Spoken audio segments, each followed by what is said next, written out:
আসসালামু আলাইকুম। আজ আমি তৈরি করে দেখাবো তান্দুরি চিকেন।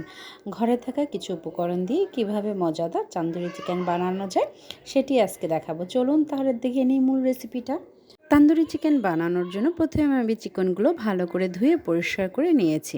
এর মধ্যে আমি কিছু মশলা অ্যাড করব, সেই জন্য নিয়ে নিলাম একটু পেঁয়াজ কুচি, একটু কাঁচামরিচ, একটু রসুন, আদা এবং কাঁচা পেঁপে এবং গরম মশলা, যেহেতু আমার ঘরে গরম মশলা গুঁড়ো ছিল না। এখন সব ইনগ্রেডিয়েন্টসগুলো আমি চিকেনের সাথে ভালো করে মিশিয়ে নিব। এরপরে আমি দিয়ে দিলাম একটু টমেটো সস, তার মধ্যে দিয়ে দিলাম গিয়ে টক দই, পানি ঝরিয়ে রাখা, সামান্য পরিমাণ হলুদ, আপনাদের স্বাদমতো লবণ, মরিচ এবং সামান্য ধনিয়া গুঁড়া এবং সামান্য পরিমাণ তেল। তেলটা আপনারা সবসময় ম্যারিনেট করার পরে যখন এটা ভাজবেন তার আগ মুহূর্তে মেলানোর চেষ্টা করবেন। আমি সবগুলো উপকরণ ভালো করে মিশিয়ে এটা 3 ঘন্টার জন্য রেখে দিলাম। 3 ঘন্টা পরে ফিরে এলাম এটিকে ভাজার জন্য। ভাজার জন্য আমি চুলায় বসিয়ে দিলাম একটি ফ্রাই প্যান। প্যানটাকে আমি সর্বপ্রথম হাই হিটে গরম করে নিয়েছি এবং এই প্যানে চিকেনগুলো দিয়ে দিলাম।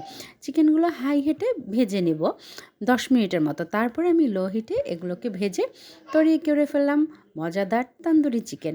আপনারা অবশ্যই এটি বাসায় তৈরি করে দেখবেন। এটি দোকানের চিকেন, তান্দুরি চিকেনকেও হার মানাবে। ধন্যবাদ। ভিডিওটি ভালো লেগে থাকলে লাইক করবেন।